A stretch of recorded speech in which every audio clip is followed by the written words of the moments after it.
Estamos de volta com a artista plástica Denise Rochael, que vai falar um pouco sobre o seu trabalho enquanto escritora, agora para adolescentes, para jovens. Você tem uma coleção de história da arte para jovens. Isso, são adolescentes, né?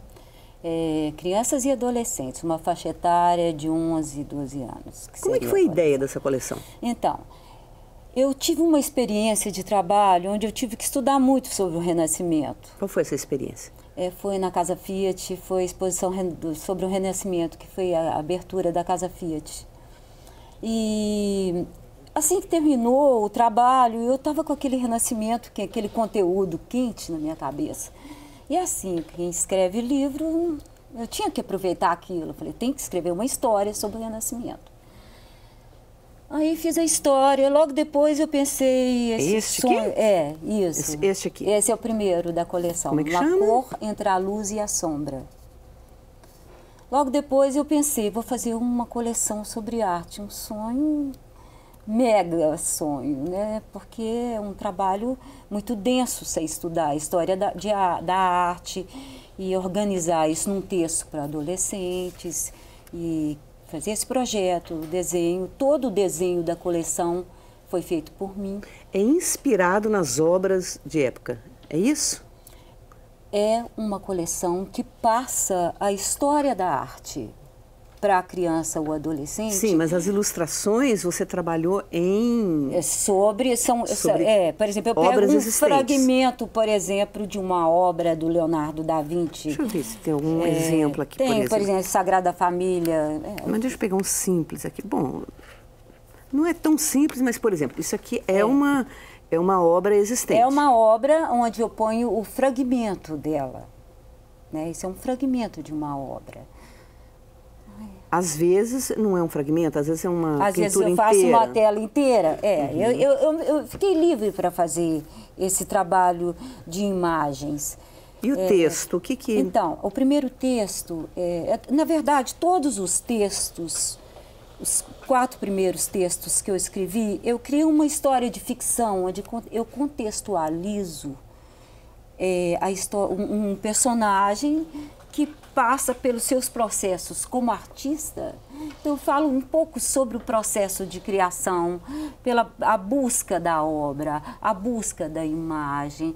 Do artista de cada época. Em cada tempo.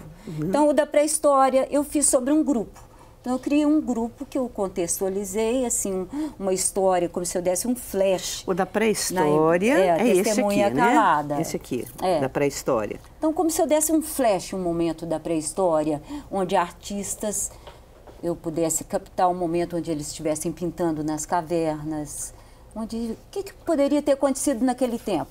É claro que é uma ficção, onde eu tento onde eu fui cientificamente... Porque você fez pesquisa.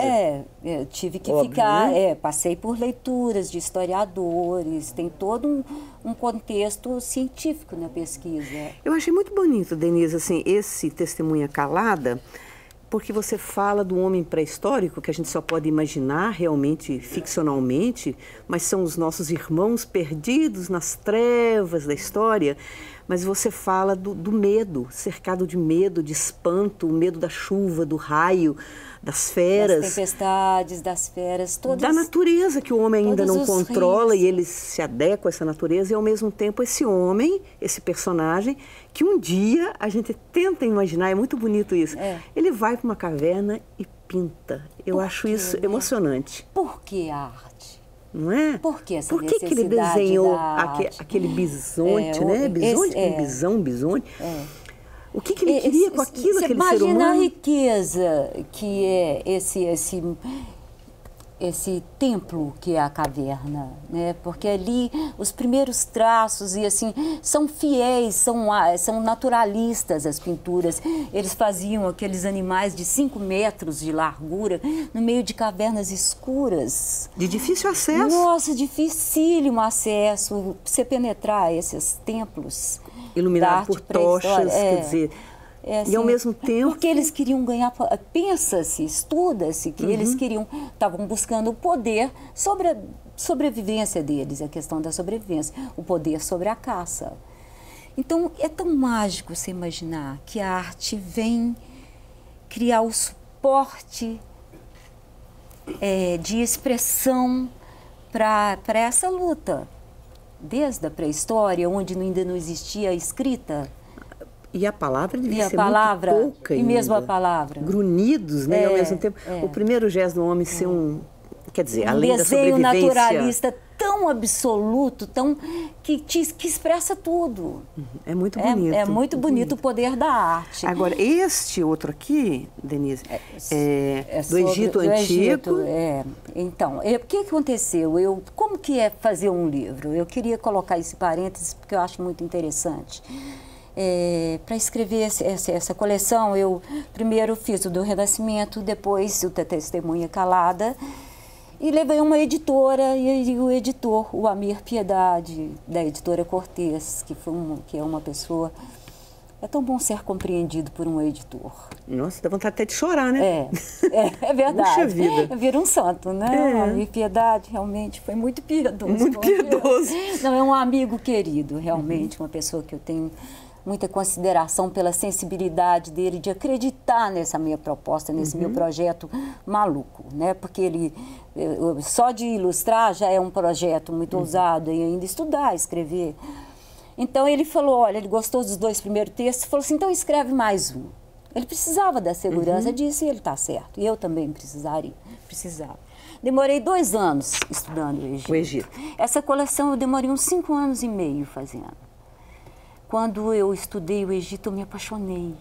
É apaixonante. Ai, o começo da palavra, das leis, sabe, as primeiras divindades, a busca do homem de representação da escrita. Eu fiz até essa tatuagem. E uma coisa que me tocou demais estudar o Egito. Aí ele aceitou. Agora, só uma coisa, Denise, indo direto ao livro, que sempre se questiona aquele desenho frontal que eles têm, né? Sempre de perfil, e tem uma explicação para isso, né? Para não olhar diretamente, você diz isso, se não me engano. Porque os desenhos dentro das tumbas são desenhos muito narrativos. Então, eles fazem uma sequência, muitas vezes, do sepultamento de um faraó, e eles querem dar a impressão do processo das pessoas que estão indo daqui até o poder do faraó. Então, aquilo das pessoas está olhando e de frente, ele está querendo dar esse movimento desse processo, desse sepultamento, desse quase narrativa de quadrinho mesmo, sabe? Então, aquela coisa do formato que eles colocam tem muito essa intenção. Porque essa linear, questão, é uma intenção literária. Porque essa questão, se eles não teriam técnica para fazer o desenho de outra forma, mas eu acho que não é cultural mesmo, né? O contexto é narrativo, é literário. Eles queriam contar a história daquele sepultamento, com aquela perspectiva. Dos poderes, da vida toda que o faraó tinha passado. Né? Então tem uma intenção literária. Agora é interessante que entre o Egito e a Grécia, né? Nossa, escrever Os deuses de pedra, os deuses de pedra. Aliás, muito bonito esse título, né? Eu gosto muito, os deuses de pedra.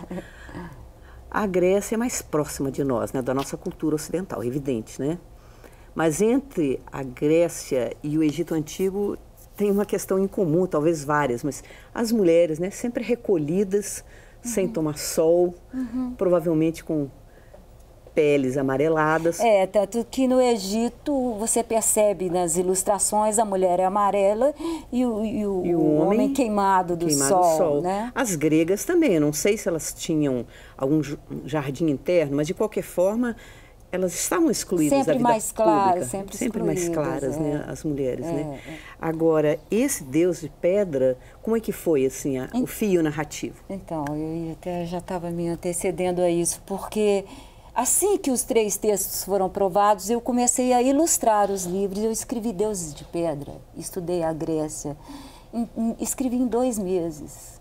Foi uma loucura estudar a Grécia, porque aí já tem uma demanda que você tem que atender. Sabe? Aí tem uma pressãozinha. Não, uma pressão maluca, só que eu já estava envolvida naquele processo e, de alguma forma, eu acho que consegui fazer essa representação do que eu pretendia, mas também tive que usar de artifícios, que você tem que encontrar artifícios literários, às vezes, para passar uma história. Aqui tem um personagem que é um artista também. Tem um personagem que vai subindo o Monte de Parnaso até o Apolo, até o Delfos, no Oráculo de Delfos, que era uma coisa que representava a rotina de tanto artistas como pessoas que iam fazer indagações, iam buscar respostas. Então, e aí você vai passando por toda a arte que ele encontra no caminho. Enquanto ele sobe, eu vou tentando passar por esses séculos e séculos de arte. Porque o pobre do artista, seu personagem, que eu li esse livro, ele também fica um pouco intimidado com aquela grandeza toda diante dele. Nossa. Há momentos que ele fala, meu Deus, fazer o quê? Depois... Querendo buscar a perfeição, porque os gregos estavam sempre em busca da perfeição, da beleza. Né? E finalmente nós temos esse aqui, Entre o Céu e o Inferno, né? Entre o Céu e o Inferno, que é a arte medieval. A arte da Idade Média. Que você fala... Peraí. Tudo era sagrado naqueles tempos. Não havia lugar para a razão. O homem medieval vivia atormentado pelo terror. Supersticioso, ele via em toda parte conteúdos assombrosos sobre-humanos, manifestações divinas ou desígnios diabólicos. Quer dizer, o nosso irmão lá da Idade Média vivia assombrado também. Coitado, eu acho que o ser humano sempre viveu, pensando bem, um tanto ou quanto assombrado por tantas coisas. O da Idade da Pedra, pela natureza, pelos raios, pelos sempre o desafio da sobrevivência. E o da Idade Média também temeroso diante de tanta coisa, tanto medo, tanta noção de pecado, mas ao mesmo tempo criando beleza, né? Você percebeu que antes, você abriu o livro no começo da fala, mas antes eu começo o livro, cuidado, Deus o observa, que essa é a primeira frase que eu abro o livro. Cuidado, Deus o observa. Isso pode ser um temor, né? Pode ser. Né? Pode ser a bom, proteção mas ou pode ser também a vigilância, né? São as contradições da arte medieval. O homem medieval, ele... É incrível como a arte medieval mostra que esse mesmo homem que vivia em miséria absoluta, em um momento absolutamente sem recursos e miserável, criou os nossos símbolos mais bonitos, que são os anjos, o céu, Deus, o demônio, o inferno. São os nossos símbolos, os nossos maiores símbolos. São ainda as nossas sombras. Isso. Eu acho. Está fechando o bloco? Não, é fechando o bloco, mas daí a gente volta, né? Daqui a pouquinho a gente volta com um pouquinho mais de Denise Rochael. Agora falando um pouco sobre a arte que ela está praticando no momento mesmo. Os quadros, as pinturas, enfim. Daqui a pouco a gente volta.